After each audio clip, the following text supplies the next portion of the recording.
Me llamo Daniel y durante 2 años pedaleé por Ciudad de México con una mochila térmica a la espalda y un mapa mental de atajos que no salen en ninguna app.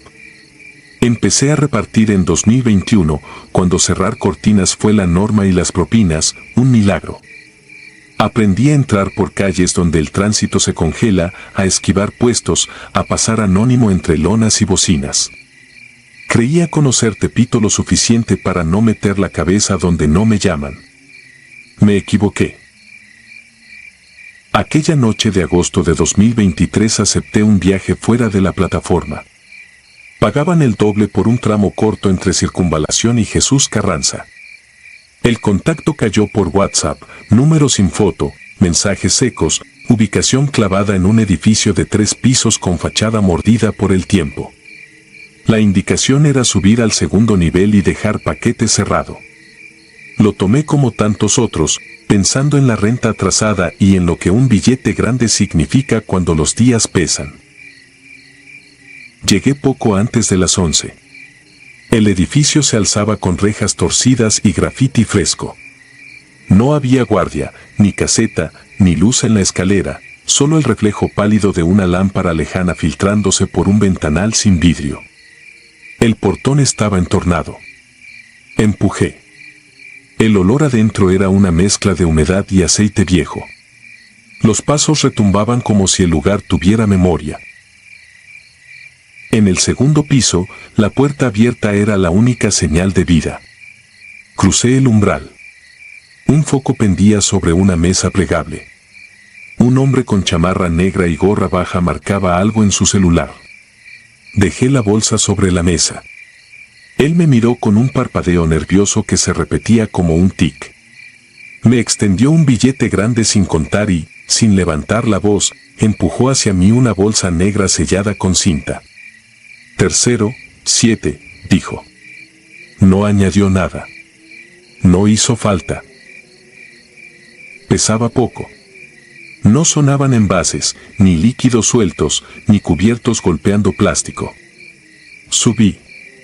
En el tercero, el 7 tenía una mirilla tapada con cinta y la chapa raspada como por llaves desconocidas. Toqué. Una mujer abrió solo lo justo para la mano. Metí la bolsa y recibí otro billete igual.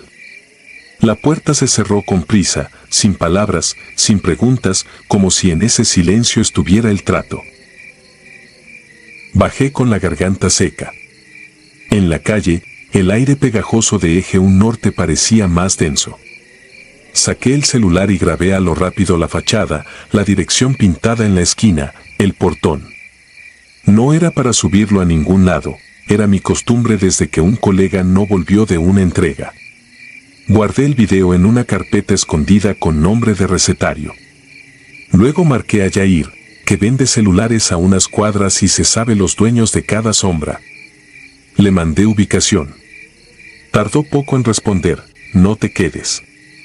Ese bloque lo mueven los mismos de Peralvillo. Lo que subiste no era comida. Tragué saliva. Entré a un Oxxo cercano para respirar bajo luz blanca y cámaras. Fingí revisar pedidos. Reproduje el video en silencio. El marco de la puerta del 7 tenía marcas recientes, como de cinta arrancada. Sentí ese cosquilleo detrás de la nuca que te dice que alguien, en alguna parte, te está mirando. Cuando salí, 2 sujetos estaban apoyados en una pared, a pocos metros de mi bici. Uno llevaba la gorra igual a la del hombre del segundo piso. No me hablaron. Solo se separaron de la pared al mismo tiempo, como si hubieran practicado el movimiento. El de la gorra se acercó lo suficiente para oler su perfume barato. Me clavó los ojos. Todo bien con la vuelta, dijo, sin inflexiones. Asentí. Me pidió abrir la mochila. Se la mostré vacía. Hizo un gesto de aprobación tan leve que dudé si lo vi. Mañana igual. Misma hora, añadió. Pedaleé hacia el sur, no a mi casa, sino al taller mecánico donde Yair me había dicho que podía esconderme si algo se torcía. Era un local de láminas sobre la calle Libertad, techos bajos, gatos durmiendo entre bidones. El dueño, un viejo al que todos conocen como el Capi, me dejó tirar una cobija en un rincón a cambio de vigilar que no se metiera nadie por la madrugada.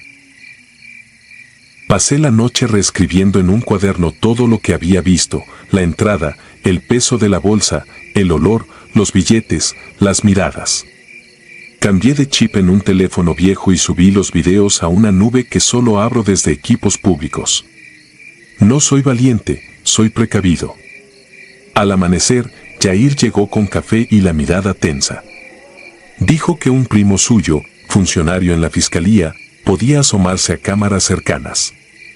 No le creo a cualquiera, pero cuando te señalan sin decir tu nombre entiendes que quedarte quieto también es un riesgo.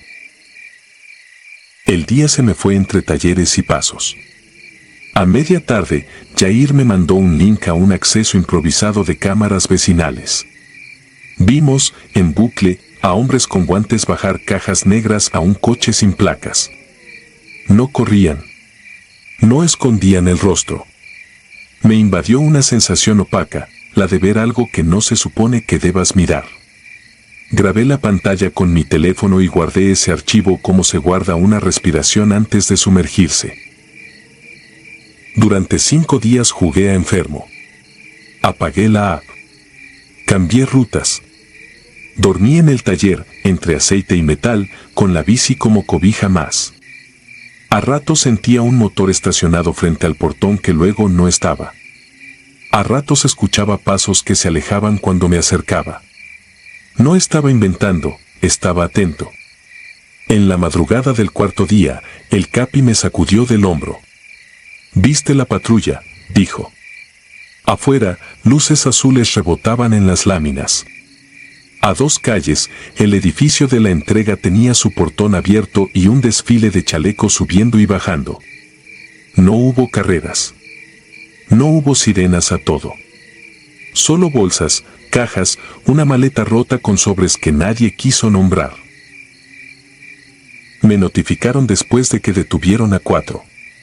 Nunca escuché apellidos. A la mujer del 7 no la vi salir. Al hombre de la gorra no lo vieron. 2 días más tarde, afuera del taller, encontré una tarjeta de prepago partida a la mitad. No es prueba de nada, pero la sentí como un recordatorio. No volví a esas cuadras con la mochila puesta. Regresé a vivir con mi madre en una colonia tranquila del sur. Vendí la bici y compré una plancha para café. Me instalé a las afueras del metro Zapata, con un toldito azul y termos que sudan la mañana. La gente se forma, paga, se va. A veces llega Jair a contar chismes de consignas y decomisos. A veces nos reímos de cosas que no dan risa. No fue un espectro lo que me siguió desde aquella escalera. Fue algo más simple y más difícil de nombrar, la sensación de que hay edificios que se tragan rutas, puertas que solo se abren a cambio de silencio, calles donde la rutina es la máscara más segura. Me acostumbré a mirar sin que se note. A no grabar todo, a grabar lo que importa. A recordar las placas de memoria aunque no vayas a decirlas. A cambiar de banquetas si un auto se estaciona demasiado tiempo con el motor encendido. Cada tanto, al cerrar, me parece ver una gorra baja mezclada entre la gente. No se detiene. No habla. A veces pienso que solo es mi mente intentando poner cara a lo que no la tiene. Otras veces cruzo la calle sin mirar atrás. He aprendido que el miedo, cuando se instala, no grita. Se sienta a tu lado, se hace parte de lo cotidiano y te enseña a respirar despacio para no llamar la atención. Un día un chavo de bici me preguntó, viendo mi termo, si no extrañaba las entregas. Le dije que extraño el aire de la noche en la cara y la velocidad. No le dije lo demás, que también extraño la ignorancia. Que hay direcciones que es mejor no volver a escribir. Que hay billetes que pesan más que una mochila llena. Y que, en lugares como ese, nadie necesita cadenas o gritos para recordarte quién manda. Basta con una bolsa negra, una indicación breve y la idea de que, si preguntas, te conviertes en parte del reparto. Desde entonces, cuando cruzo por Eje 1 para comprar insumos, evito mirar ese bloque. No por superstición, sino por higiene mental. Sé que ahí adentro la vida sigue, con otras manos y otras mochilas. Yo elegí vender café. Elegí el borde luminoso de una banqueta donde la gente aún da los buenos días.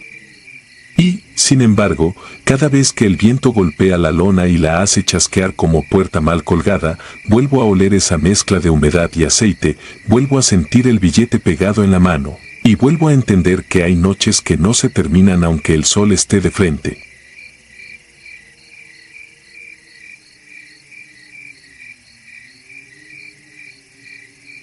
Puerta 27. Me llamo Jimena.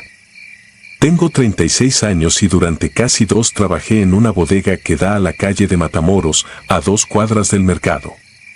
Desde niña he caminado ese laberinto de puestos que a veces parecen crecer de la nada, con nonas que tapan el sol y pasillos que huelen a fritanga, solvente y cosas que conviene no preguntar. En Tepito uno aprende a ver sin mirar. A mí me tocó mirar de más. La bodega se llamaba El Triángulo y era un rectángulo oscuro con un portón oxidado, un pasillo al fondo y 3 cuartos con puertas numeradas a mano. Yo hacía inventario, limpiaba y me encargaba de recibir los costales que llegaban temprano. Los lunes eran los días pesados porque entraban fardos con ropa y cajas de electrónica. Había un orden que al principio no entendí. Todo iba a la puerta 27, un cuartito que no estaba dentro de la bodega sino al final del pasillo trasero, donde casi no llega la luz. Nadie tocaba esa puerta salvo cuando arribaban camionetas sin placas. Entonces aparecía el dueño, señor Lalo, con camisa planchada y sonrisa de feria. Se encerraba en su oficina, hacía llamadas cortas y volvía a desaparecer. Lo primero raro fue el olor. No era cloro, no era comida echada a perder. Era un aroma húmedo, como metal viejo con agua estancada. Lo notaba cada vez que pasaba frente a la puerta 27, sobre todo después de que la visitaban. También notaba el piso, siempre con marcas de arrastre que terminaban en un tragaluz sin vidrio y un drenaje que nadie usaba, pero que amanecía con cabellos largos haciendo remolino. No había mujeres con ese cabello entre los cargadores. Aún así, nadie comentaba nada. En El Triángulo se repetía una consigna: la mercancía no hace preguntas. Yo asentía y barría. Un día, por confusión, tuve que llevar una caja que no estaba en mi lista. El recibo decía accesorios, peso ligero, sello de un proveedor que no reconocí. Busqué al encargado. No estaba. Escuché el rodar de una llanta por el pasillo y la puerta de la oficina se cerró de golpe. Me quedé sola con la caja y el zumbido de un foco que no parpadeaba pero parecía cansado. Decidí dejar la caja junto a la puerta 27, como todo. Cuando acerqué el cartón, el olor me golpeó más fuerte. Toqué la chapa sin querer y sentí que estaba tibia. Me alejé dándome valor con la escoba como si fuera lanza. Fingí que no había pasado nada y regresé a mi rutina. Esa noche, en mi cuarto en la vecindad sobre Peralvillo, no pude dormir. Cerraba los ojos y veía ese remolino en el drenaje, las marcas en el piso, la chapa tibia. Me dije que eran nervios, que Tepito exagera los sentidos. Al día siguiente llegué más temprano para distraerme con trabajo. La oficina estaba abierta. La computadora prendida, la pantalla con cuadritos de cámaras apuntando a la bodega, al pasillo, al portón de Matamoros y al estacionamiento trasero. Nunca había visto esas cámaras. No tenían clave. El reloj marcaba 6:17 de la mañana. Retrocedí el video de la noche anterior. En el cuadro del estacionamiento apareció una camioneta sin placas, vidrios polarizados. Bajaron 2 personas con gorras y una tercera que caminaba lento, como si la hubieran desvelado a golpes. Sin forzarla, la metieron por el pasillo. La puerta 27 se abrió desde adentro. No vi el rostro de quien abrió, solo un brazo con una pulsera gruesa. La cámara del pasillo no mostraba el interior del cuarto, apenas la sombra en el marco, pero distinguí algo que me heló. El dueño, señor Lalo, salió después de media hora con las manos limpias y una bolsa de basura que arrojó al contenedor grande, el que siempre amanecía vacío aunque nadie del camión recolector pasaba a esa hora. Cerré el archivo sin pensar. Ese día trabajé con el estómago apretado y una película pegada a la piel. Sentía que me miraban desde detrás de las lonas, desde debajo de las tarimas. Guardé silencio. En los mercados, las noticias viajan rápido, el miedo, más. Pero el cuerpo no miente y el mío me pedía moverse. En la noche, en mi cuarto, pensé en denunciar. ¿A quién? Conozco historias de gente que habló y no volvió a abrir su puesto. Volví a la bodega con una decisión. Iba a grabar el monitor, como cayera. Entré a las 6 con una excusa tonta sobre limpiar antes. La oficina estaba otra vez abierta y sola, como si me invitaran. Puse mi celular frente a la pantalla y grabé 1 minuto de la cámara del estacionamiento. Suficiente para mostrar que llegaban sin placas, que nadie registraba nada, que la puerta 27 se abría a horas en que el mercado debería dormir. Guardé el video con el pulso temblando. Seguí barrer y acomodar hasta el mediodía, cuando ya no pude con la curiosidad, tenía que ver adentro. No planeé nada heroico. Solo esperé el momento en que todos estaban ocupados descargando. Tomé el manojo de llaves que usan para abrir los candados de los locales y caminé al pasillo. Las lonas apagaban cualquier grito que no existía. Puse la llave más gastada en la chapa. Giré. Sentí una resistencia suave, como de puerta que ha sido abierta demasiadas veces. Adentro, la luz venía de un foco mal colgado. Había una cama plegable sin colchón, una mesa con marcas de cúter, un recipiente de plástico con agua que no se movía. Las paredes tenían líneas dibujadas con pluma, pequeñas rayas como conteos de cárcel. Al piso le faltaba un cuadro de cemento justo en la esquina, cubierto por una placa de madera. Me agaché. La madera tenía un asa. La levanté lo suficiente para oler aire encerrado que me secó la boca. Cerré de golpe y sentí que el cuarto respiraba conmigo. En la mesa vi un sobre manchado. Dentro había fotocopias de identificaciones, nombres de gente que no conocía, edades y rostros borrosos. Abajo, un calendario con fechas marcadas por grupos. Enero, marzo, mayo. Noté que algunas fechas coincidían con días en que desapareció gente de la colonia Morelos. No era una corazonada, eran las mismas fechas que había leído en pegotes en los postes, los que ya nadie mira de frente. La tinta de una esquina estaba corrida por agua o algo peor. No escuché pasos. Solo el golpe seco de la oficina al cerrar y la bodega quedando en silencio de feria apagada. Guardé el calendario doblado bajo mi blusa y salí con la cara más normal que pude. Nadie me detuvo. Nadie me preguntó por qué traía la llave.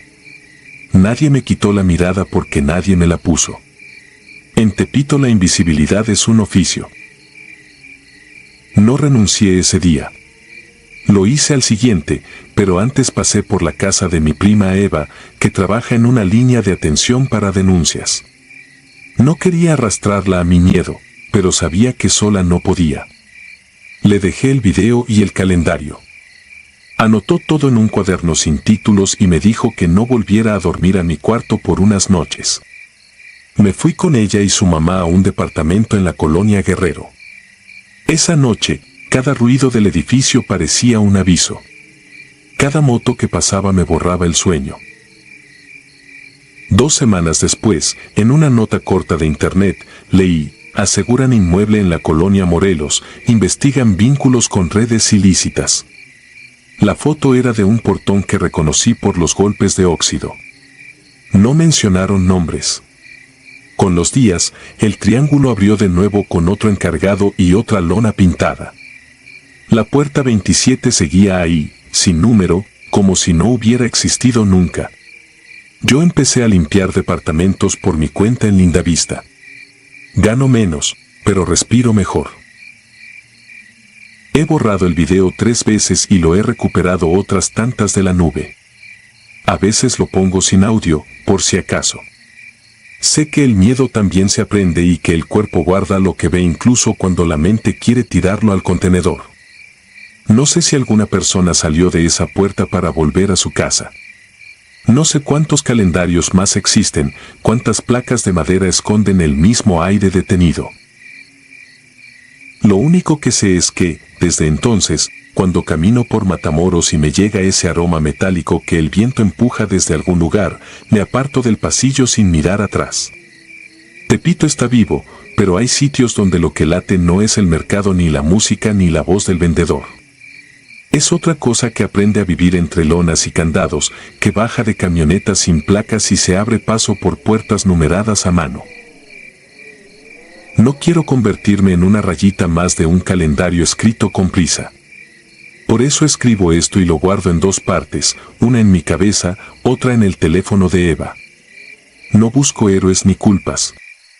Solo recordar que un día, en una bodega cualquiera, una puerta tibia me enseñó que la ciudad puede tragarse a cualquiera sin levantar la voz. Y que a veces lo único que te salva es mirar de más, aunque luego te toque vivir con todo lo que viste.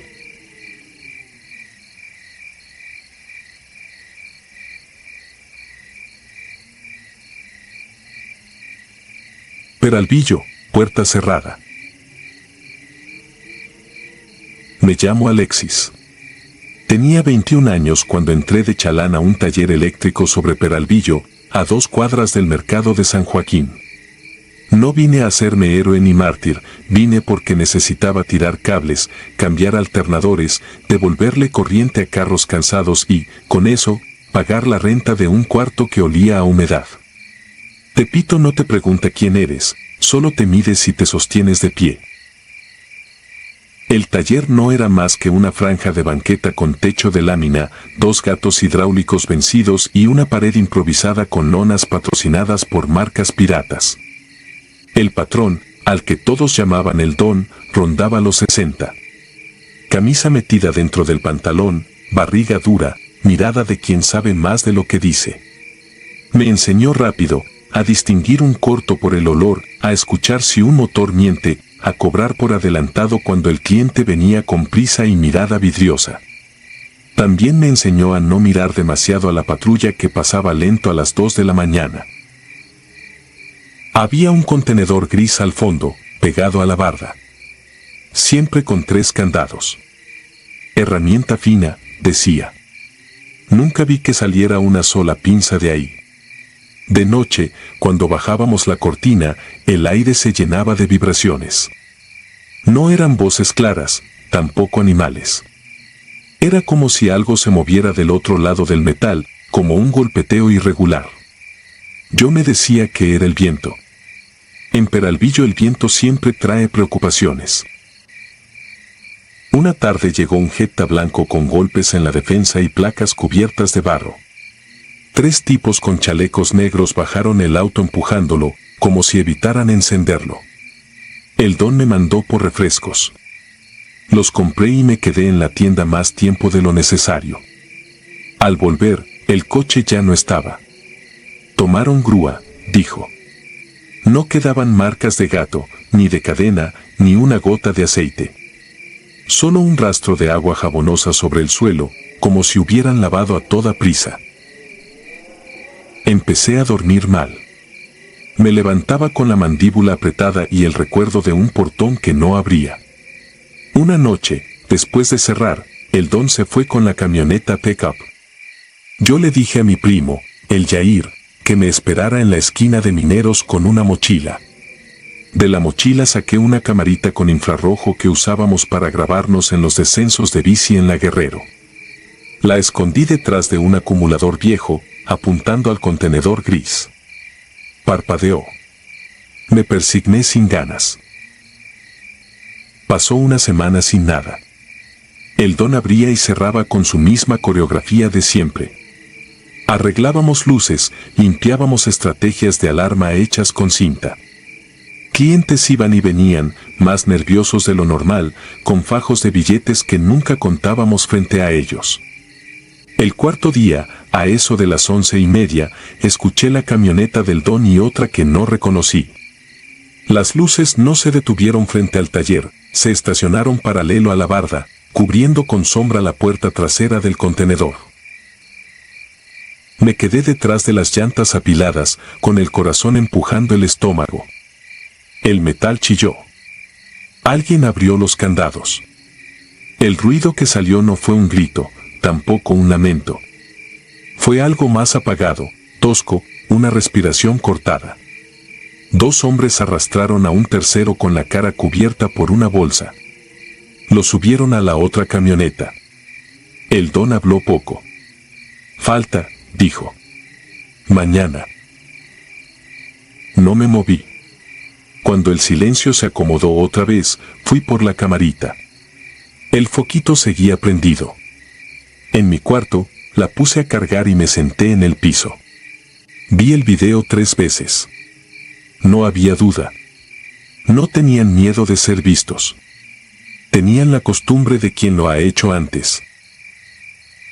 Subí el clip a una cuenta nueva. Sin mi nombre, sin el logo de la colonia, sin mi voz. Lo titulé Lo que guardan cuando cierran. No esperaba nada. En la mañana ya tenía miles de reproducciones. Por la tarde, decenas de comentarios describiendo camionetas parecidas, talleres similares, patrones con la misma mirada. Alguien etiquetó a una reportera. Otro dejó un teléfono de una organización que busca gente perdida. Yo seguí yendo al taller. No tenía opción.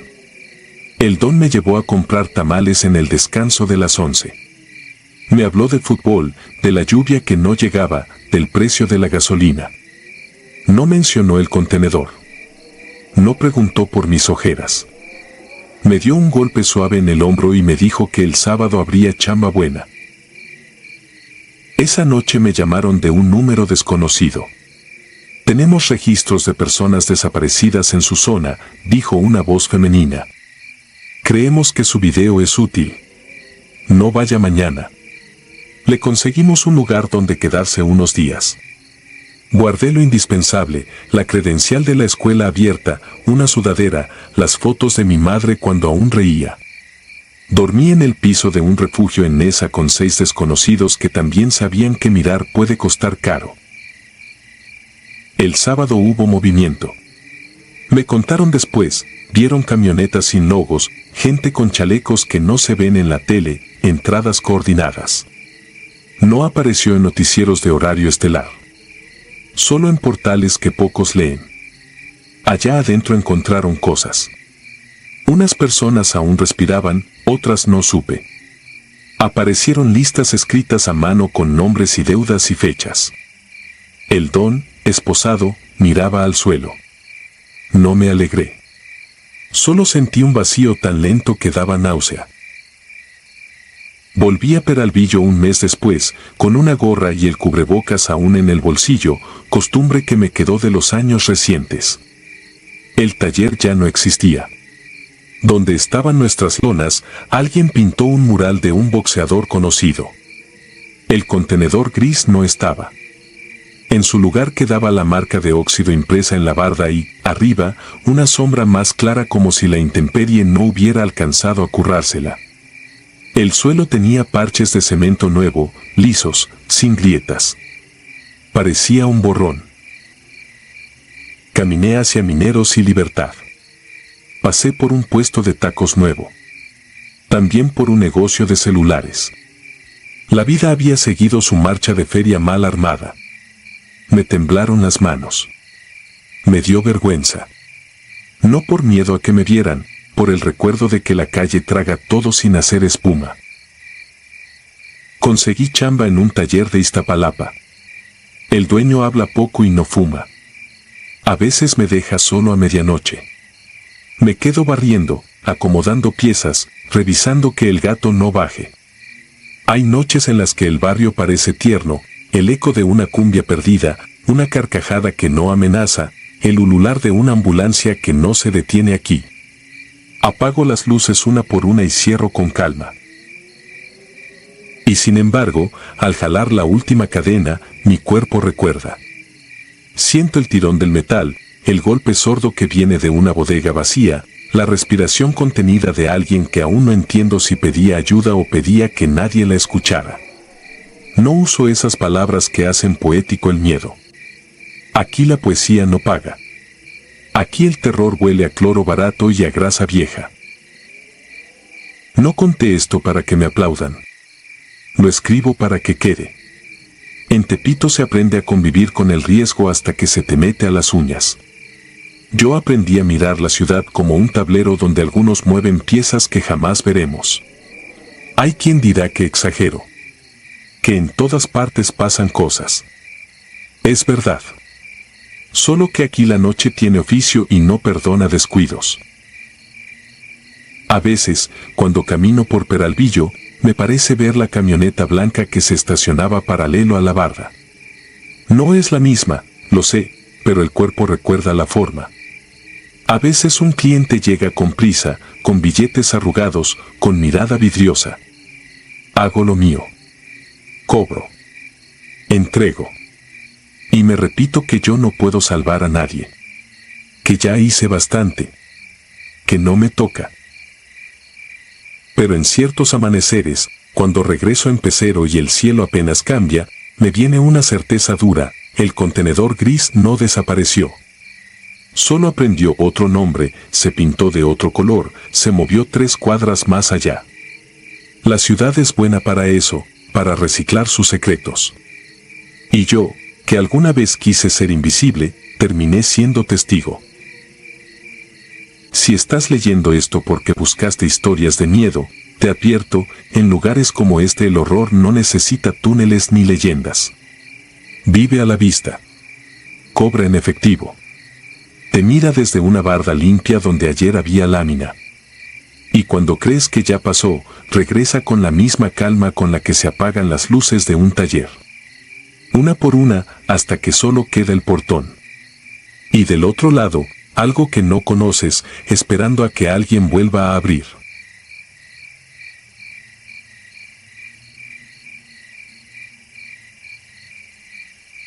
Los 3 golpes. Nací y crecí entre puestos ambulantes y calles estrechas. Aprendí a caminar esquivando diablitos, regateando clavos, midiendo con la mirada lo que se podía vender sin preguntar demasiado. A los 27 ya conocía los pasillos que unen Tenochtitlán con Toltecas como quien distingue las líneas de su propia mano. Tenía mi ruta, mi clientela y mi modo. No era un trabajo fino, pero me mantenía alerta y, sobre todo, vivo. Ese domingo amaneció con humo pegado a los tendederos y olor a masa recalentada. Me llegó el dato: una vecindad sobre González Ortega había ardido de madrugada y los vecinos empezaban a sacar fierro para no dejar que lo rematara la autoridad. Llegué con mi carretilla cuando aún flotaban restos de ceniza. La cinta amarilla colgaba rota, como si alguien la hubiera cortado con paciencia. El mercado rugía a lo lejos. Aquí, en cambio, parecía que el aire pesaba más que de costumbre. Entré con cuidado. La estructura estaba vencida, tablones carbonizados, puertas abiertas en ángulos raros, un pasillo chueco que llevaba a lo que fue un patio. Empecé a separar tubos de cobre, láminas útiles, bisagras. No había gente, solo pasos lejanos sobre la azotea de otra finca. Cuando pasé frente a un cuarto que no tenía techo, vi una bolsa negra, gruesa, pegada al rincón como si hubiera querido escapar del fuego y hubiera fallado. Tenía amarras de plástico y algo sobresalía de un costado, rígido, con forma de articulación. No la toqué con las manos. Con un tubo reventé la orilla. Salió un olor que no era solo plástico. Era fuerte, reciente, como si la noche no hubiera terminado ahí. Alcancé a ver fragmentos difíciles de explicar y un cráneo con dientes casi completos. Me eché para atrás con las piernas flojas. Miré alrededor. Nada. Solo una cortina quemada agitándose por un viento que no sentí en la piel. Saqué el celular, enfoqué, grabé sin decir palabra, tomas del cuarto, del pasillo, de la bolsa abierta. 2 minutos. Guardé todo, apagué la pantalla y salí sin mirar lo que ya había levantado. Dejé la carretilla ahí. No pensé en pesos. Pensé en ojos. Esa tarde subí los videos a una cuenta que usaba para rarezas, herramientas antiguas, bodegas abandonadas, cosas que generan comentarios. Programé la publicación para las 11 de la noche y me encerré en mi cuarto, persiana abajo, la televisión en mudo. A las 11:05 ya había cientos de reproducciones. A las 11:20, miles. Los comentarios reventaban, que era montaje, que era teatro, que qué asco. Entre la basura de siempre aparecieron 2 frases que me punzaron la nuca: ya lo vieron, ese no sabe con quién se metió. A las 3 de la mañana tocaron mi puerta. 3 golpes secos, espaciados, como si estuvieran practicando. No abrí. Caminé en calcetines hasta el baño y me asomé por la ventanita que da a la calle. Una camioneta negra, polarizada, sin placas delanteras, estaba detenida frente a la entrada del edificio. 2 hombres de saco se quedaron inmóviles, hablando por radio. No subieron. Se fueron cuando clareó, despacio, sin mirar a los lados. El golpe quedó instalado en mi cabeza. El día siguiente fue un desfile de mensajes desde números que no conocía.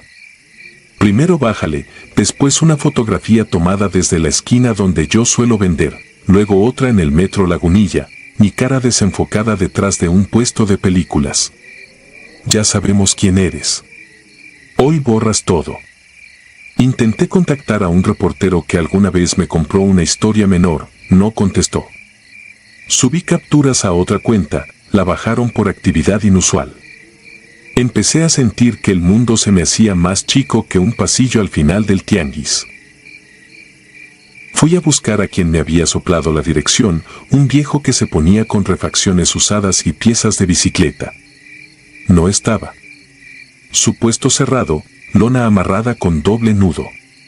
Una señora de la cuadra me dijo, sin levantar la vista, que desde la noche del incendio habían visto entrar gente de ropa limpia, caminando como por su casa, que traían radios y que 2 veces llegaron autos caros a dejar cajas. No te vieron a ti, vieron el teléfono, dijo, como si estuviera dictando un rezo. Ya no regresé a mi cuarto. Metí lo justo en una mochila, dinero, una playera, un chip nuevo. Me cambié de camiseta en el baño de una fonda y de ahí me moví a la Doctores, a un hotel de paso con foco parpadeante. Dormí a intervalos, con el oído atento a cualquier puerta que se abriera en el pasillo. Cambié de habitación al día siguiente y luego de barrio. Tacuba. Vallejo. Gustavo Amadero. Cada 2 noches, un colchón distinto. Aún así, llegaban mensajes, una foto tomada desde la banqueta, luego una de mis manos, otra del diablito abandonado en la vecindad. Te queda poco tiempo. En un hostal barato un chavo me miró con brillo en los ojos. Dijo que había visto mi video. Que estaba perro. Que si le dejaba una foto. Le mentí con calma. Negué todo, pero su emoción me dejó el estómago revuelto. Si él me había reconocido, otros podrían hacerlo con menos inocencia. En la madrugada, mientras contaba respiraciones para calmarme, recibí una llamada sin número. La dejé sonar hasta el final. Luego otra. Y otra. 3 en total. El mismo ritmo que en la puerta. Como si alguien estuviera recordándome que ya me había elegido. La salida llegó desde un lugar que nunca había pisado, un foro anónimo de intercambio de material. Un contacto con avatar de calavera me escribió por un canal que usaba para vender tornillos por lote. Dijo que no era la primera vez que pasaba, que había registros de bolsas parecidas en otras colonias, que no se trataba de un accidente aislado. Me pidió los originales, los metadatos, cualquier rastro. Dudé un minuto. Pensé en los golpes. Se los mandé. A las horas, el material estaba replicado en servidores que no conocía, con copias que no podía contar. Una página europea lo rebotó, un periodista de fuera armó un video. Se armó ruido lejos de aquí, más alto de lo que yo hubiera podido. Y entonces, silencio. No llegó nadie al cuarto esa noche. Las llamadas dejaron de caer a las 3. Las cuentas que me acosaban dejaron de enviar fotos. En las noticias, una autoridad prometía indagar mientras miraba a la cámara con la cara de quien repite una fórmula. Nadie se hacía cargo, pero la atención ya no era un faro sobre mí. Había prendido otras luces en otros lados. Entendí que a veces no hay que patear la puerta, basta con abrir ventanas que no se puedan cerrar. Han pasado semanas. Me dejé crecer el cabello, me afeité distinto, cambié de tenis. Ya no empujo carretillas. Trabajo en lo que sale, cargar cajas en una bodega de la Merced, repartir catálogos por Iztapalapa. Me muevo con mapas mentales en los que faltan calles, prefiero bordear, preferiría no volver a cruzar ciertos pasillos. A veces regreso a Tepito por la mañana, cuando el sol pega sin pena. Camino sin prisa, mezclado con los que arman puestos, atento a los rostros que no miran mercancía. Paso frente a la vecindad quemada. La taparon con láminas nuevas. Encima pintaron flores torcidas y una paloma sin ojos. No sé cuántas bolsas hubo esa noche ni cuántas antes. No sé si los hombres del saco me buscaban a mí o a cualquiera que se asomara con cámara. Sé que el barrio guarda, acomoda y calla por necesidad, y que la gente aprende a vivir con secretos que pesan más que cualquier prensa de fierro. Yo vi lo que no debía y lo mostré. No porque me creyera valiente, sino porque el miedo no se reparte, si lo cargo solo, me aplasta. A veces, ya acostado, recuerdo el ritmo de los 3 golpes y me quedo mirando el techo. No me paraliza, me organiza. 3 latidos largos para escuchar, 3 para moverme, 3 para decidir.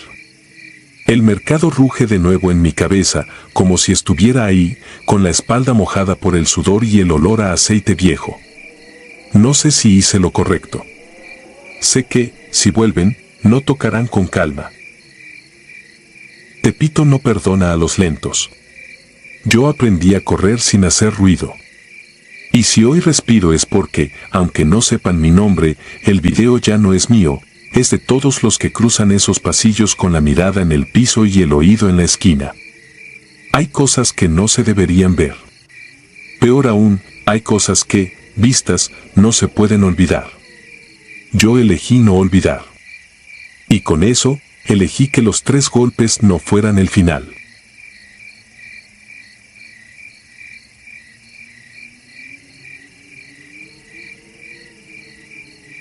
Maleta negra en González Ortega. Me llamo Iván. Desde hace años vendo electrónicos en Tepito, a la altura de González Ortega con Tenochtitlán. Aprendí lo básico para sobrevivir, no mirar más de lo necesario, no guardar nada que no sea mío, cerrar el puesto antes de que oscurezca del todo. Pensé que con eso bastaba. Me equivoqué. Aquel jueves de mayo, el calor pegaba sin clemencia y el pavimento parecía respirar. Abrí desde temprano.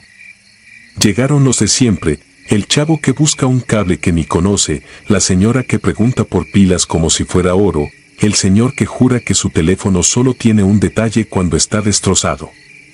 Yo estaba en lo mío, pasando inventario, cuando vi a un hombre quedarse parado frente a mi lona. Era flaco, desgarbado, con gorra sin marca y ojos que no parpadeaban. No era la primera vez que lo veía cruzar el pasillo con paso de gato, pegado a las sombras de los toldos, como si le pesara la luz. No dijo nada. Puso una maleta de lona negra sobre el mostrador plegable y la empujó hacia mí con 2 dedos. No quería problemas. Lo supe al instante, de esos que no hablan porque la violencia ya habló por ellos en otro lado. Yo tenía 2 opciones, negarme o asentir. Elegí lo segundo, pero con una condición masticada entre dientes, solo unas horas. Cuando levanté la maleta, noté algo peor que el peso. No era olor a comida pasada ni a humedad, era un tufillo químico, irritante, como a plástico recalentado y solvente barato. Guardé la maleta bajo las cajas de bocinas y seguí atendiendo. Intenté no pensar. En este barrio, pensar de más es la puerta a la desgracia. A las 6 empezó a vaciarse el corredor. Un par de cargadores, 2 memorias, un power bank. El flaco no regresó. El sol ya se escondía detrás de las azoteas y las primeras luces de los puestos brincaban sobre lonas azules y verdes. Decidí cerrar temprano. Tomé la maleta y caminé hacia la Morelos por la ruta que conozco, paredes descarapeladas, fachadas con santos pintados, un altar improvisado con veladoras consumidas. Nadie me siguió. O eso creí. Mi departamento es un rectángulo con un closet de lámina y una ventana que da a un patio interior. Dejé la maleta en el piso. Fui por un desarmador y revisé el cierre. Tenía un candadito barato. Lo perforé con cuidado hasta que reventó. Preferí abrirla en la cocina por si olía peor. Adentro no había ropa. Había paquetes de celulares envueltos en plástico, 5 tablets con fundas iguales y una carpeta con hojas impresas llenas de números y abreviaturas. Al fondo, una caja gris con ventilas laterales y un pequeño parpadeo de luz. Parecía un módem sin logos. Traía un cable ya conectado a una batería portátil. La luz titilaba como si marcara compases. Acerqué la oreja, un sonido tenue, rítmico, como respiración metálica. Yo no soy curioso, dije en voz baja, pero mis manos no hicieron caso. Abrí la carpeta. En las hojas había listados de estaciones del metro cruzadas con iniciales y horarios, líneas de tiempo con flechas, mapas impresos de baños públicos y cabinas telefónicas sin teléfono. En los márgenes, notas a mano, pico alto viernes 17 a 19, claves nuevas en Bellas Artes, confirmar pago con S. Debí cerrar todo. Debí. Revisé uno de los celulares. Tenía la pantalla bloqueada, pero una app sin nombre mostraba un punto verde. La toqué. Una ventana se abrió con múltiples recuadros, cada uno con una imagen borrosa que tardó un segundo en enfocarse. Baños. Pasillos. Cabinas de fotocopias. Un andén con anuncios pegados y graffiti reciente. No eran videos guardados. Eran señales en vivo. Cada recuadro tenía un número y una hora exacta. Uno de los recuadros mostraba el interior de un baño con azulejos viejo. Entra un hombre, se mira al espejo, se lava las manos. Otro recuadro mostraba un pasillo estrecho de una vecindad con ropa colgando y una puerta de metal.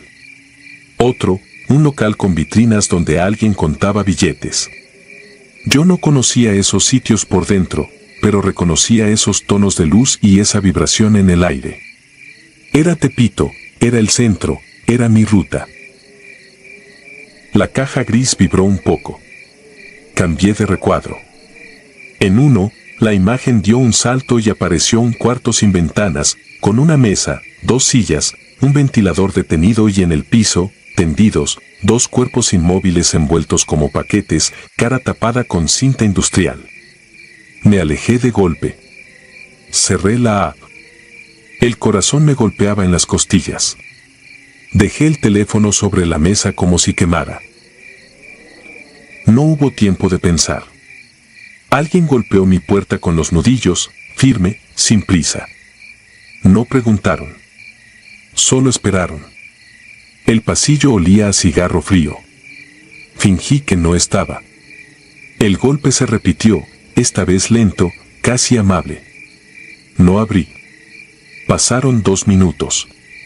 Silencio. Me acerqué a la mirilla. Nadie. Volví a la mesa.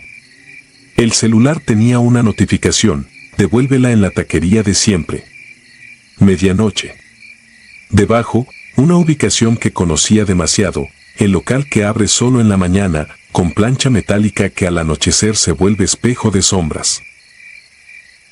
No soy héroe. Tampoco tonto. Llamar a la policía no era opción. Entregar la maleta significaba callar mucho tiempo. Quedarme con ella, firmar mi sentencia. Recordé un consejo que me dieron en el mercado: cuando te aten una cuerda al cuello, bájate tú mismo del banquito y sorpréndelos. Decidí no ir a la taquería. Decidí desaparecer la maleta sin que pudieran rastrearme. Apagué la caja gris. La batería seguía encendida. Pensé en cortarla, pero temí que hiciera un pin final. Abrí la ventana del patio y, con el corazón en la garganta, saqué el aparato y lo metí dentro del tinaco comunitario. Quedó flotando un segundo, luego se fue al fondo tras unas burbujas. Apagué los 5 teléfonos y los metí en una bolsa con arroz, no por secarlos, sino para tapar cualquier mínima señal. Envolví la carpeta en una sudadera y la amarré con cinta. Saqué la maleta vacía al patio y la dejé detrás de un bote de pintura viejo. Durante 1 hora, nadie tocó. Creí haber ganado tiempo. Fui al baño a echarme agua en la cara y cuando volví, encontré la puerta de mi cocina apenas empujada desde afuera. El pasillo no tenía gente. Habían metido una tarjeta por la rendija para abrir. Sobre la silla, una nota escrita con marcador: no hagas cosas que no entiendes. Debajo, un pequeño dije de plástico con forma de antena. Se habían metido y no tomaron nada. Solo dejaron un recuerdo. Esa noche no dormí. Me quedé sentado en la cocina con un cuchillo sin filo. A las 3, desde el patio, subió un olor a quemado. Me asomé. El tinaco sacaba una columna fina de humo. Nadie más en el edificio se movió. El aparato allá abajo estaba deshaciéndose en silencio. Las burbujas rompían la superficie y dejaban una película aceitosa. Pensé que al amanecer me encontrarían, que mi puerta no resistiría otra tarjeta. A las 6, bajé las escaleras con la carpeta bajo la sudadera. Fui por la calle con la cabeza gacha. No miré a los lados. En Lagunilla hay gente que ayuda sin preguntar demasiado. Entregué el paquete a una chica que tomaba nota en un cuaderno. Me pidió un nombre. Le di uno falso. Me ofreció un pan. No pude comer. Regresé a mi departamento por otra ruta. En el suelo, pegado a la puerta, había algo metido por debajo, la misma nota de la noche, repetida, y abajo una dirección que reconocí: un estacionamiento en Peralvillo.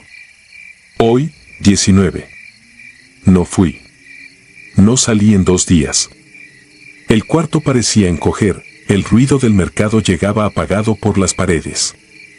El domingo en la mañana, alguien dejó en mi pasillo un periódico doblado. En una esquina, una nota diminuta: cateo en bodegas del centro, asegurados equipos de vigilancia y dispositivos de transmisión, no hubo detenidos. La foto mostraba cajas con cables y pantallas sin marca. Nadie dijo nombres. Nadie dijo Tepito. Nadie dijo nada. Volví a abrir el puesto una semana después, en otro corredor. La clientela es parecida. A veces alguien me pregunta por qué me mudé. Digo que el flujo es mejor por acá. Por las noches, cuando bajo la cortina, evito ver mi reflejo. No confío en las ventanas ni en los espejos. Si escucho pasos en el pasillo, apago las luces y detengo la respiración. Aprendí que en este barrio lo cotidiano es el disfraz perfecto. No son leyendas ni sombras de otro mundo. Es un cable que no debería estar ahí, un punto verde en una pantalla, una maleta dejada con cuidado, una puerta que se abre sin llave. No me creo valiente. Hice lo que pude para zafarme de una malla que no vi venir. A veces, mientras atiendo, siento que alguien se queda parado a 5 metros, mirando como si probara la resistencia de mi espalda. No giro. No quiero volver a ver esos recuadros en vivo donde la ciudad se mira a sí misma sin parpadear. Si un día me vuelven a dejar una maleta, no la voy a tocar. No por miedo, o sí. Porque ya entendí que aquí, cuando algo respira sin cuerpo, alguien te está viendo de frente desde un lugar que creías vacío. Y yo ya no quiero mirar de regreso.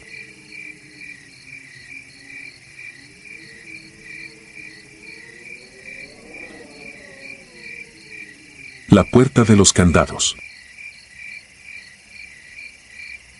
Me llamo Dalia. En 2018 rentaba un cuarto en la planta baja de una vecindad vieja sobre Jesús Carranza, a 2 cuadras del mercado. Vendía lentes y fundas para celular en el tianguis de Tepito. Aprendí a caminar con paso rápido, la mirada cortita y la voz guardada. No por gusto, por costumbre, allá el ruido tapa plegarias y los favores se pagan con silencio. Mi hijo se llama Emiliano. Tenía 9 cuando empezó todo. Le gustaba jugar con carritos en la banqueta y coleccionar placas de tránsito que encontraba dobladas en eje 1 norte. Quiero ser de tránsito, decía al pasar las patrullas. Yo lo llevaba a la escuela por la mañana y lo recogía a la 1. Esa tarde de junio no llegó. Me llamaron a las 12:40, no había entrado a clases. Primero creí que se quedó en los videojuegos de González Ortega. Luego pensé en la Lagunilla, en los puestos de ropa donde a veces me ayudaba a cargar bolsas. Caminé el metro completo, de Garibaldi a Morelos, preguntando con la foto en el teléfono. Nadie lo había visto. Esa noche no cerré los ojos. A la mañana siguiente pegué hojas con resistol en postes y cortinas metálicas. Me dieron la misma respuesta en la agencia: espere. Quise gritar que esa palabra allá adentro significa olvido. Regresé a la vecindad con las manos temblando. El portón estaba abierto, 2 chamacos jugaban a patear una botella y la señora del 2 sacaba agua con cloro al pasillo. En mi cuarto todo parecía normal, el catre ordenado, la mochila a media cama, el vaso en la mesita. Me quedé de pie sin saber qué tocar. Entonces escuché algo mínimo al otro lado del muro, como el arrastre de un mueble. Acerqué la oreja. Duró 3 segundos. Tuve la certeza de que venía de adentro de la pared. En Tepito aprendes que mirar donde nadie mira es peligroso. Aún así busqué con los dedos la línea donde terminaba el aplanado. Detrás del ropero hubo una vibración que me recorrió la nuca. En la esquina inferior, una cabeza de tornillo asomaba como un lunar. Fui por un desarmador y una linterna. Al meter la punta, la pintura se dio con un chasquido. La placa de AAA se levantó como una tapa. Detrás, un espacio oscuro, tan estrecho que la luz formó una lengua pálida sobre el piso. Metí primero la linterna y luego el cuerpo. Olor a grasa vieja, a plástico quemado y a humedad en reposo. El foco alumbró un pasillo hecho de tabiques mal asentados que corría detrás de los cuartos del fondo. El techo era bajo. En la pared colgaban ganchos numerados con cinta. En el piso encontré una liga del pelo igual a las que usaba Emiliano para amarrar sus figuras de cartón. Seguí la línea hasta un punto donde el pasillo giraba y se cerraba con una puerta de metal. Tenía 3 candados distintos. Uno estaba abierto. Regresé a mi cuarto para llamar a la policía. Tardaron. Cuando por fin llegaron, el pasillo estaba vacío y la puerta, cerrada con candados nuevos. El agente revolvió la tapa con la bota, rió bajo y escribió 2 líneas. Es un respiradero viejo, soltó sin mirar. Me quedé con el eco de esa palabra y la sensación de que alguien me observaba desde los huecos del techo. Esa noche escuché pasos leves arriba de mí. Conté 30. Después, nada. A los 2 días fui con Iris, una señora que vende café en Matamoros y conoce todas las noticias que no se publican. Me señaló al de la 4, un tipo alto que pagaba puntualmente en efectivo y nunca recibía visitas. Lo vi la misma tarde cargar una bolsa negra en la madrugada. Caminó hasta una casa sin ventanas en la esquina con Tenochtitlán. No estuvo más de 20 minutos. Esa imagen se me clavó como un alfiler. Volví a la vecindad con la determinación de ver lo que fuera. Antes de anochecer, cuando todos están distraídos por el ruido de la calle, saqué el ropero y abrí la tapa. Entré con la linterna, una navaja y el teléfono. A cada paso, el aire se ponía más pesado. La puerta con candados aparecía al final como la única pared limpia del pasillo. Acerqué el oído. Era un silencio raro, inflado, sin ese rumor que tienen las casas viejas. Toqué el metal, frío, seco. Probé a mover el candado abierto y cedió 1 centímetro. Lo empujé despacio, apenas una rendija. El primer destello me golpeó como un flash, un cuarto estrecho con colchones a ras del piso, platos de unicel con restos de comida pegada y una hilera de mochilas infantiles colgadas en clavos, cada una marcada con plumín, J.L.E. Una cámara barata con la tarjeta ausente apuntaba hacia una pared de vinil. Respiré hondo para no quebrarme. En el rincón había una cajita plástica con etiquetas. Encontré una que decía M8. Dentro, una pulsera hecha con ligas trenzadas azules. Emiliano había tejido una igual. Tomé fotos con manos torpes. Guardé la pulsera en el brasier. Escuché pasos en el pasillo. 3, 4, 5. Se acercaban, sin prisa. Cerré la puerta y apagué la linterna. Me pegué a la pared y contuve el aire. El metal vibró a un lado de mi cara. Una llave raspó el candado de arriba. Apreté la navaja sin pensar qué haría con ella. La llave no entró. Se escuchó un chasquido ahogado, luego un suspiro fastidiado y los pasos retrocedieron. Me quedé pegada al muro hasta que las piernas dejaron de temblar. Salí de rodillas, empujando la tapa con cuidado. En el pasillo de la vecindad no había nadie. Cerré, acomodé el ropero y me quedé sentada frente a la puerta esperando el amanecer. A las 8, busqué a un reportero que investiga desapariciones. Le entregué las fotos en un USB y la pulsera. Me prometió publicarlas. No te quedes sola, dijo sin mirar atrás. Esa misma tarde, el del cuarto 4 tocó mi puerta. No llevaba bolsa ni mochila. Su mirada era tan vacía que me obligó a morderme la lengua para no pedirle respuestas. Dijo, yo no fui. Aquí nadie es uno solo. Hablaba con voz plana, aprendida. Si te vas viva, agregó. Cerré sin contestar. Fui a empacar. Al alzar la colchoneta del catre encontré algo que no había visto, una llave única, vieja, con cinta azul en el aro. El reportaje salió al día siguiente. La policía entró por Jesús Carranza con patrullas. Revisaron la vecindad.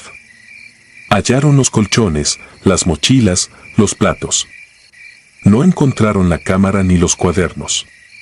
Detuvieron a 2 hombres que vendían cables. El dueño del predio se esfumó esa madrugada. A mí me llevaron a declarar. Les conté del pasillo y de la puerta. Les hablé de la llave con cinta azul. Tomaron nota como quien llena un formulario. Dormí en casa de Iris esa noche. A la 1:05, el teléfono vibró. Un mensaje sin firma, la cinta azul abre otra puerta. El número no estaba registrado. El mensaje llegó repetido 3 veces. Salí al patio con la llave en la mano.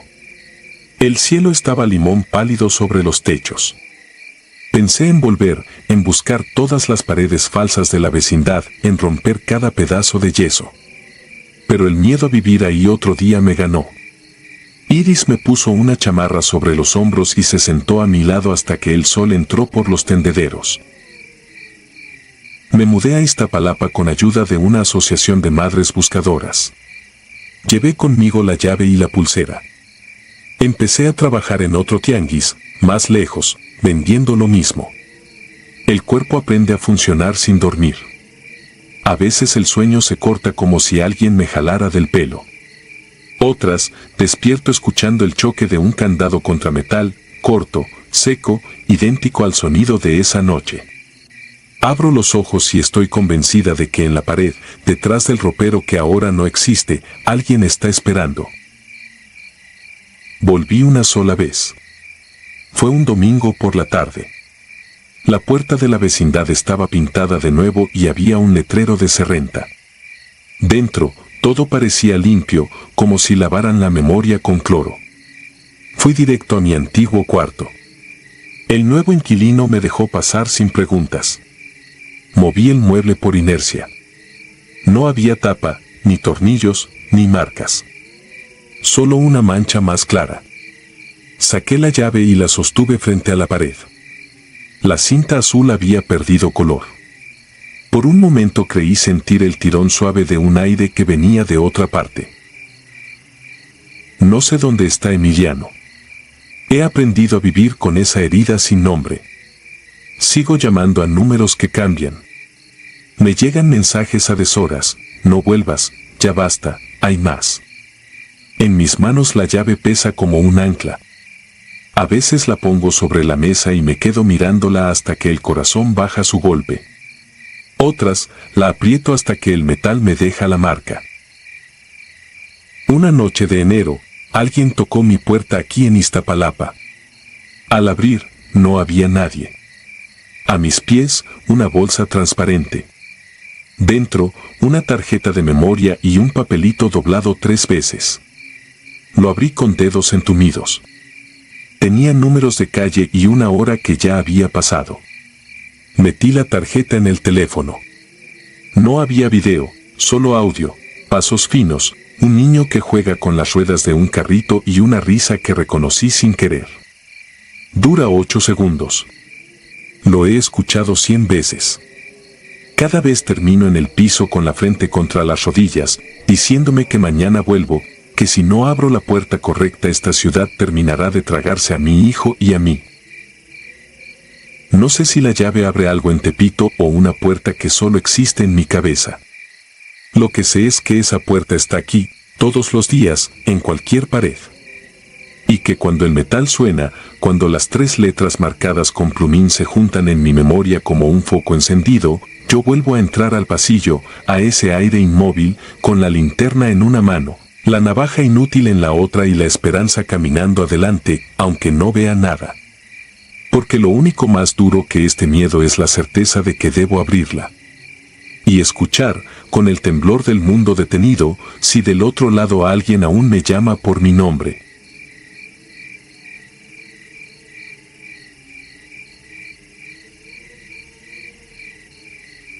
La maldición de la vecindad. Dejaré mi identidad en secreto. No por gusto, sino por miedo. Esto ocurrió hace algunos años en la colonia Guerrero, en la Ciudad de México. Quienes viven ahí saben que no es un lugar fácil, pero esta historia, lo que viví, no tiene comparación. Todo comenzó cuando, por razones económicas, tuve que mudarme a una vecindad antigua. La renta era ridículamente barata y la gente evitaba hablar de las razones, como si todo fuera un secreto a voces. Las paredes eran gruesas y frías, y las ventanas parecían llorar gotas de humedad con el paso de los días. Mi vecino de enfrente, don Gregorio, fue el primero en advertirme. Una tarde, mientras metía mis cajas, se me acercó y, con voz ronca, apenas audible, dijo: ¿No te contaron? Aquí espantan. Sonreí nervioso y le seguí la corriente, creyendo que solo intentaba asustarme como a cualquier nuevo inquilino. Pero en esa vecindad, cada mirada era opaca y cada sonrisa se sentía vacía. Un día escuché una historia mientras compraba tamales a la señora del carrito. Ella bajó la voz cuando mencionó que hacía años una mujer había vivido en mi cuarto. Decían que se volvió loca por celos y terminó ahorcándose con un cinturón, maldiciendo a todo el que cruzara la puerta. Nadie que duerma ahí sale bien, me dijeron. Me reí para disimular mi incomodidad, pero algo dentro de mí sintió un escalofrío. Durante las primeras semanas, no pasó nada extraordinario. Claro, había ruidos ocasionales, crujidos en las paredes, pasos en el pasillo a medianoche, pero siendo un edificio viejo, intenté racionalizarlo todo. Así somos los humanos, buscamos excusas porque la verdad nos da miedo. Pero una noche, la más larga de mi vida, todo cambió. Desperté de golpe, como si alguien me hubiera jalado de los sueños. La habitación estaba helada, más que otras veces. Mi corazón latía con fuerza, y entonces escuché un sonido. Al principio pensé que era un trueno lejano, pero luego lo distinguí claramente, eran golpes. Golpes secos, firmes, provenientes de mi puerta. Me quedé petrificado. Intenté ignorarlo, convenciéndome de que era algún borracho del barrio, pero los golpes continuaron. Toques, toques, toques. Cada vez más fuertes. Me levanté con las piernas temblorosas y caminé hacia la puerta. Mi mano sudaba mientras giraba la perilla, y cuando abrí, no había nadie. Lo único que encontré fue un pequeño mechón de cabello oscuro y grueso en el suelo. Mi estómago se revolvió al verlo. Cerca del mechón, había unas gotas de sangre fresca que conducían hacia el pasillo. Miré a ambos lados, pero no vi a nadie. Cerré de golpe y aseguré la cerradura. Me regresé a la cama, pero no pude dormir. Cada sombra que se proyectaba en mi pared parecía moverse, acechándome. A la mañana siguiente, todo empeoró. Al salir de mi cuarto, vi una pequeña aglomeración de vecinos en la puerta contigua. El inquilino de al lado, un joven solitario al que apenas había visto un par de veces, había aparecido muerto en su cama. Murmuraban entre sí, pero logré escuchar que el cuerpo tenía rasguños en el cuello y que había mechones de cabello negro sobre sus sábanas. Los mismos mechones que había visto en mi puerta. Sentí el frío recorrerme la espina dorsal. Quise convencerme de que todo era una coincidencia. Al caer la noche, me encerré en mi cuarto y puse un seguro adicional en la puerta. Pero el ambiente en la habitación era pesado. El aire olía raro, como a humedad mezclada con algo podrido. La lámpara parpadeaba, como si la electricidad también tuviera miedo. Entonces, sin aviso, escuché un susurro justo detrás de mí. Era una voz femenina, débil pero insistente. No entendía lo que decía, pero sentí su aliento frío en mi nuca. Me giré de golpe, pero no había nadie. Pasé la noche despierto, abrazado a una cruz que mi madre me había dado años atrás. Cada ruido me hacía saltar, el crujir de la madera, el viento en la ventana, las tuberías viejas. Amanecí con ojeras y el cuerpo adolorido. Decidí no quedarme una noche más, pero necesitaba tiempo para encontrar otro lugar. Esa tarde, don Gregorio volvió a acercarse. La señora de los tamales ya te dijo, ¿no? Aquí nadie puede huir de ella. Ya te escogió. ¿Quién? Logré preguntar, aunque sentía que la respuesta ya la conocía. La mujer que se ahorcó. Ella busca compañía, busca que alguien más la siga. Quise gritarle que estaba loco, pero no pude. Sus ojos estaban vacíos, como si él mismo hubiese visto lo que yo. Esa noche fue aún peor. Me aseguré de que todas las ventanas y puertas estuvieran cerradas. Me acosté con la cruz en la mano y encendí todas las luces. Pero la tranquilidad duró poco. Sentí como el colchón se hundía a mi lado, como si alguien invisible se sentara lentamente junto a mí. El peso era real. La cama crujía. Me quedé helado, mirando al techo, incapaz de moverme. Entonces, sentí que algo tiró de mi cabello con fuerza. Grité y me levanté, pero no había nadie. El olor a podredumbre se hizo más fuerte. Los murmullos regresaron, esta vez más claros. Venían de cada rincón del cuarto, como si la voz me rodeara. Logré distinguir las palabras. Ven conmigo, ven conmigo. Entonces, las luces se apagaron de golpe, sumergiéndome en la oscuridad total. El silencio era sofocante, hasta que escuché un último golpe, más fuerte que los anteriores, justo en la puerta. No sé cómo reuní el valor, pero corrí hacia la salida y abrí sin pensarlo. El pasillo estaba oscuro, pero había algo al final. Una figura femenina, apenas visible, estaba de pie, inmóvil. Su silueta era delgada y encorvada, y su cabello largo cubría todo su rostro. Pero podía sentir que me miraba. Retrocedí lentamente hacia mi cuarto, pero la puerta se cerró sola con un estruendo. Me quedé afuera, paralizado. La figura empezó a moverse, sus pasos eran lentos y arrastrados. En un instante, el pasillo entero se llenó de un viento helado. La figura desapareció, y lo siguiente que recuerdo fue despertar en el suelo al amanecer, con un dolor agudo en la cabeza. Cuando me incorporé, vi marcas de uñas en mis brazos, como si alguien me hubiera sujetado con fuerza. Esa misma mañana, decidí irme sin mirar atrás. Tomé lo poco que tenía y me fui con lo puesto. Mientras bajaba las escaleras, escuché una última voz detrás de mí, suave y burlona. Siempre vuelven. Esa frase me persiguió durante años. Encontré otro lugar para vivir, pero cada noche siento que alguien me observa. A veces despierto con moretones o mechones de cabello en mi cama. He tratado de racionalizarlo, pero en el fondo sé que esa mujer aún me sigue. De esa vecindad nadie hablaba más. Supe por conocidos que, después de mi partida, otro inquilino murió de manera similar, rasguños en el cuello, cabello en la cama.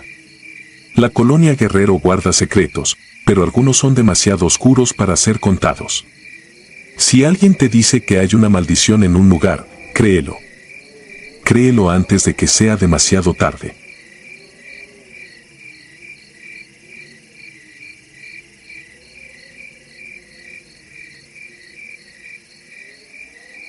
El quinto piso. Vivir en la colonia Narvarte nunca fue algo que planeé, pero el precio del departamento era imposible de rechazar. Era 2003 y yo era un joven recién llegado a la ciudad, buscando mi lugar en un caos de tráfico y ruido. El edificio donde me instalé no era nuevo, pero tenía cierto encanto, muros gruesos, un pasillo largo con eco, y un elevador antiguo que rechinaba como un lamento cada vez que se movía. Mi departamento estaba en el tercer piso, justo debajo del quinto. Desde que me mudé, los vecinos me advirtieron que el edificio tenía historia, pero en aquel momento me reí. No creía en fantasmas ni cuentos de miedo, y mucho menos en chismes vecinales. La primera vez que escuché el ruido fue apenas un par de días después de mudarme. Eran las 3:15 de la madrugada, lo recuerdo con precisión porque volteé a ver el reloj, cuando un sonido seco y persistente me despertó. Al principio pensé que era alguna tubería vieja, pero pronto noté que venía del techo, justo sobre mi cuarto. Era un crujido intermitente, como si algo pesado se balanceara y jalara con fuerza. Me dije que debía ser el viento, aunque era imposible, el edificio tenía pocos accesos al exterior y aquella noche no soplaba ni una brisa. No hice mucho caso, hasta que el ruido comenzó a repetirse cada madrugada, siempre a la misma hora. Era tan puntual que despertaba antes del crujido, anticipándolo. Para no sentirme paranoico, incluso intenté grabarlo con mi viejo cassette. Pero, cuando escuchaba la cinta al día siguiente, el sonido no aparecía, solo un silencio sordo, como si el lugar se tragara cualquier prueba. Comencé a sentirme observado, aunque no había nadie más en el departamento. A veces sentía escalofríos en la nuca y evitaba mirar los espejos, porque había notado algo extraño, mi reflejo no parecía seguir mis movimientos. Una tarde, mientras bajaba las escaleras, encontré a la señora Elvira, una vecina de más de 70 años. Era delgada y tenía los ojos hundidos, como si cargara años de insomnio. Al verme, me detuvo y, sin darme tiempo de escapar, murmuró: «Usted vive justo debajo, ¿verdad? Del quinto». «Sí, ¿por qué?», respondí, intentando sonar tranquilo. En ese piso, hace años, su voz temblaba. Un hombre se ahorcó en el cuarto del fondo. Nadie lo encontró hasta semanas después. Los vecinos escucharon el crujir de la soga, pero pensaron que era otra cosa. Desde entonces, dicen que no descansa. Nadie dura en ese departamento. Me reí nervioso y agradecí rápidamente para irme. Aunque no creía en esas historias, su voz quedó dando vueltas en mi cabeza. Esa noche, el crujido sonó más fuerte. Cerré los ojos con fuerza, me tapé los oídos y me quedé inmóvil, como si eso pudiera protegerme. Pero fue peor. Al tapar el ruido, escuché otra cosa, una respiración, profunda y lenta, justo al lado de mi cama. El aire frío rozaba mi rostro y mi cuerpo no respondía. Cuando finalmente pude moverme, encendí la luz y el cuarto estaba vacío. Sentí un impulso inexplicable de subir al 5.º piso. Algo me llamaba. El pasillo del 5.º estaba oscuro, solo iluminado por un farol del exterior que proyectaba sombras en las paredes desconchadas. Caminé despacio, con la piel erizada. El aire olía a humedad y a algo más, como hierro oxidado. Llegué a la puerta del fondo. El pomo estaba frío y, aunque temblaba, lo giré. La puerta se abrió con un chirrido largo. Era un cuarto vacío, con las paredes amarillentas y el techo alto. Entré sin saber por qué. Entonces lo vi. En el centro del cuarto, un hombre flotaba en el aire, suspendido por una soga. Giraba lentamente, como si alguien lo empujara suavemente. Su cabeza estaba inclinada hacia un lado y el cuello mostraba una marca oscura que lo rodeaba. Pero lo peor fueron sus ojos, estaban abiertos y fijos en mí, como si pudiera verme a pesar de estar muerto. No pude moverme. Mi mente gritaba que corriera, pero mis pies estaban clavados en el suelo. El hombre giró una vez más y su boca se abrió lentamente. No dijo nada, pero sentí que quería hacerlo. En ese momento, un golpe seco me sacudió. Corrí, sin ver atrás, bajé las escaleras casi cayéndome y me encerré en mi departamento. Esa noche no dormí. Me quedé mirando la puerta, esperando escuchar pasos, crujidos, algo. Pero lo que pasó fue peor. Fui al baño a lavarme la cara y, al levantar la vista, mi reflejo en el espejo me sonrió. Yo no lo hice. Fue apenas una mueca, pero lo vi. Salí corriendo del baño y me senté en la sala, temblando. Empezaron a pasar cosas cada vez más extrañas, las luces parpadeaban, los objetos cambiaban de lugar y a veces el aire se sentía denso, como si alguien estuviera respirando cerca de mí. Días después, mientras revisaba viejos periódicos en la hemeroteca, encontré la historia. Un hombre llamado Andrés Paredes había vivido en el 5.º piso hasta 1998. Los vecinos decían que lo escuchaban hablar solo y reírse en la madrugada. Un día desapareció. Alguien se quejó del olor y fue cuando lo encontraron, llevaba semanas ahorcado. Lo más extraño fue lo que la policía reportó en el expediente, aunque apenas lo mencionaron en el periódico, el cuerpo no se balanceaba por el viento. Giraba, como si alguien lo estuviera moviendo. Quise irme del edificio, pero no podía permitírmelo. Además, algo me retenía. Me sentía conectado al lugar de una manera que no podía explicar.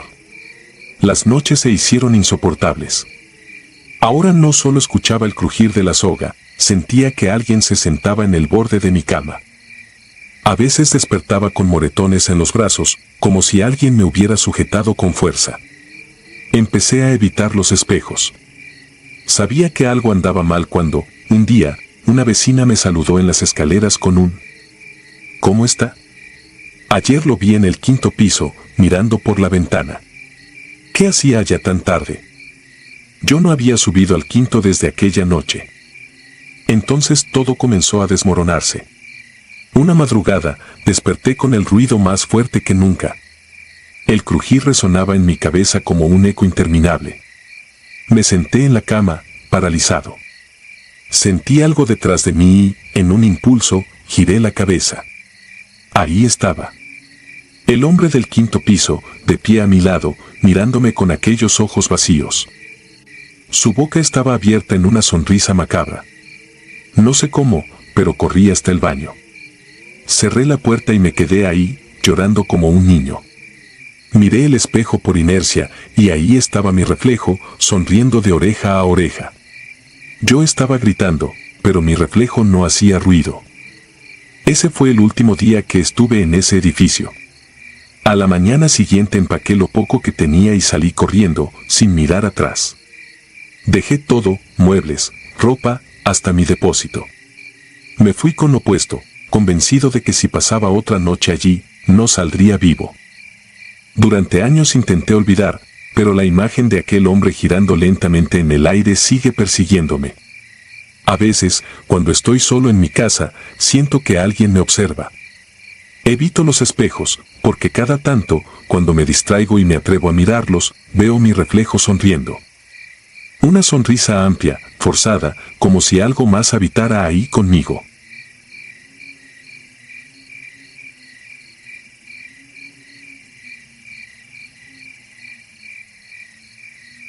El niño sin cara. Dejaré mi nombre en el anonimato porque aún temo las represalias, pero necesito contar esta historia antes de que me consuma. A veces pienso que hablar de lo que pasó lo hace más real, lo acerca. Si alguien más ha pasado por algo similar, tal vez me comprenda. Esto sucedió en 2005, cuando tomé la peor decisión de mi vida, mudarme a Tepito. Estaba pasando por momentos complicados. Mi esposa había fallecido el año anterior y me quedé solo con mi hijo de 5 años, Luis. La vida se volvió insoportable y las deudas me obligaron a buscar un lugar barato. Alguien me habló de un departamento en un edificio viejo, uno de esos que parecen resquebrajados desde los cimientos pero que aún se sostienen, como por milagro o por terquedad. No tenía opciones y acepté. Desde el primer día noté que algo en el ambiente no estaba bien. El lugar olía a humedad, a encierro y algo más que no supe identificar. Las paredes, manchadas y descascaradas, parecían sudar un color oscuro. Mi hijo, en cambio, no dijo nada. Estaba tan acostumbrado a mudanzas que no le sorprendió lo pequeño o deteriorado del sitio. Durante las primeras noches, todo fue medianamente normal, aunque había un frío extraño que nunca se iba, como si el aire estuviera atrapado y congelado. No ayudaba que el vecindario de Tepito estuviera lleno de sonidos constantes, gritos, peleas, y el eco de una violencia que se percibía como parte del día a día. No voy a mentir, no me sentía seguro. Pero estaba cansado. Solo quería un techo y silencio para dormir. A la semana, Luis comenzó a comportarse diferente. Lo noté más callado, distraído. Pasaba mucho tiempo en su cuarto, mirando la ventana que daba a un callejón estrecho y oscuro. Una noche, mientras preparaba una cena improvisada, escuché risas que venían de su habitación. Pequeñas risas agudas, como las de un niño. Extrañado, entré. Luis estaba sentado en el suelo con un par de juguetes frente a él. Parecía estar hablándole a alguien, pero no había nadie más. ¿Con quién hablas, hijo?, pregunté, intentando sonar tranquilo. Con mi amigo. Él viene a jugar conmigo. No le di importancia. Supuse que era algo típico en niños pequeños. Un amigo imaginario, pensé. Pero conforme pasaron los días, lo escuchaba reírse en las noches, casi siempre a la misma hora, entre las 2 y 3 de la madrugada. Eso comenzó a ponerme nervioso. A veces, incluso escuchaba murmullos bajos, aunque me decía a mí mismo que era mi imaginación.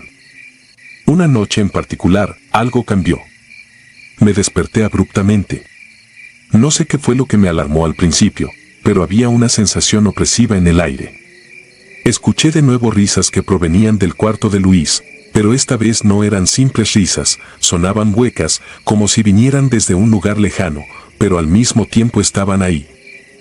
Me levanté despacio y caminé hacia su habitación. La puerta estaba entreabierta y el cuarto estaba en penumbras, iluminado únicamente por la luz de la luna que se filtraba por la ventana. Luis, susurré, ¿estás despierto?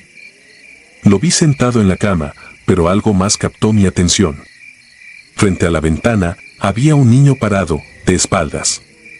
Mi corazón comenzó a latir con fuerza. Todo mi cuerpo se tensó.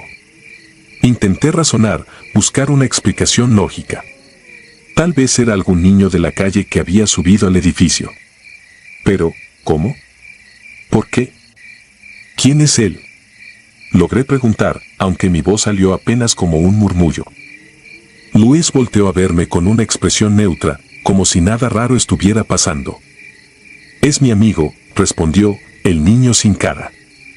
Un escalofrío me recorrió de pies a cabeza. En ese momento, el niño frente a la ventana comenzó a girarse lentamente hacia mí. Mis ojos querían cerrarse, pero no pude apartar la vista. Lo que vi me quitó el aire. El niño no tenía rostro. No había ojos, nariz o boca, solo una superficie lisa, pálida y fría. Era como si alguien le hubiera borrado la cara por completo. El frío en el cuarto se intensificó. Todo mi cuerpo reaccionó y solté un grito desgarrador. El niño sin cara permanecía ahí, inmóvil, pero sentía cómo me observaba. El aire se volvió denso, pesado, casi imposible de respirar. De pronto, las luces del cuarto comenzaron a parpadear y sentí como una presencia invisible se acercaba a mí. No recuerdo cómo salí de ahí, solo que agarré a Luis y corrí hacia la sala. Esa noche no dormimos. Luis parecía tranquilo, como si nada hubiera pasado, pero yo no podía dejar de temblar. Cada sombra que veía me parecía ese niño sin rostro. A la mañana siguiente, empacamos lo poco que teníamos y nos fuimos de ese lugar sin mirar atrás. Pero la historia no terminó ahí.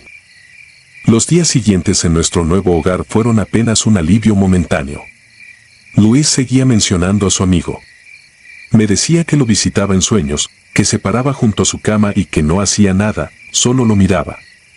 Intenté llevarlo con psicólogos, pero nadie pudo ayudar. Sus dibujos en la escuela empezaron a inquietarme. Siempre eran figuras de niños sin cara, parados frente a ventanas o detrás de personas. Me sentía impotente, como si algo invisible me estuviera acechando desde las sombras. Una noche, mientras intentaba dormir, sentí una presencia en mi habitación. Abrí los ojos y, en la penumbra, pude distinguir una figura pequeña al pie de la cama. Mi sangre se heló. Era él. Aunque no podía ver su rostro, sabía que era él. Intenté moverme, gritar, pero mi cuerpo no respondía. El frío que sentí aquella noche en Tepito regresó con una fuerza indescriptible. Mi visión comenzó a nublarse y de pronto lo escuché. Una risa suave, hueca y distante. Desperté al amanecer, sudando frío y con la sensación de que alguien me observaba desde algún rincón de la habitación. Revisé el cuarto de Luis, pero él seguía dormido, acurrucado en su cama. Pensé que todo había sido una pesadilla, pero cuando me di la vuelta para salir, vi algo que me paralizó. En la ventana de su cuarto había pequeñas huellas, como si alguien hubiera estado parado ahí. Desde entonces, las cosas no han vuelto a ser normales. Nos hemos mudado varias veces, pero el niño sin cara siempre regresa. Luis a veces despierta llorando, diciendo que él no lo deja en paz. Y yo, en las noches, siento su presencia, observándome, esperando. No sé qué fue lo que encontramos en aquel edificio de Tepito, ni qué quiere de nosotros, pero estoy seguro de algo: esa entidad, ese ser, no es humano. Dicen que Tepito está lleno de historias y leyendas. Que entre sus paredes viejas y calles caóticas se esconden cosas que no deberían existir. Lo que sea que nos acecha vino de ese lugar, pero ya no puedo deshacerme de ello. He pensado en buscar ayuda espiritual, pero temo que hablar más del niño lo fortalezca, lo haga más real. A veces, en las madrugadas, escucho risas. Y cuando miro hacia la ventana, veo una sombra pequeña, inmóvil, como si esperara a que lo deje entrar. No sé cuánto tiempo más pueda soportar esto. Mi hijo ha comenzado a dibujarme a mí ahora, parado frente a una ventana, con el niño sin cara detrás de mí. Siento que el tiempo se acaba, que algo se aproxima. Si alguna vez escuchas risas de un niño en medio de la noche, si sientes un frío extraño que no puedes explicar, revisa tu ventana. Porque tal vez él también te está mirando.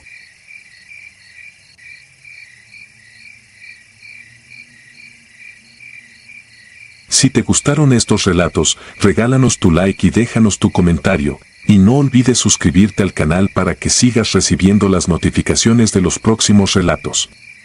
Tu apoyo nos ayuda a seguir creciendo dentro de YouTube. Nuevamente, mil gracias y nos vemos en el próximo relato.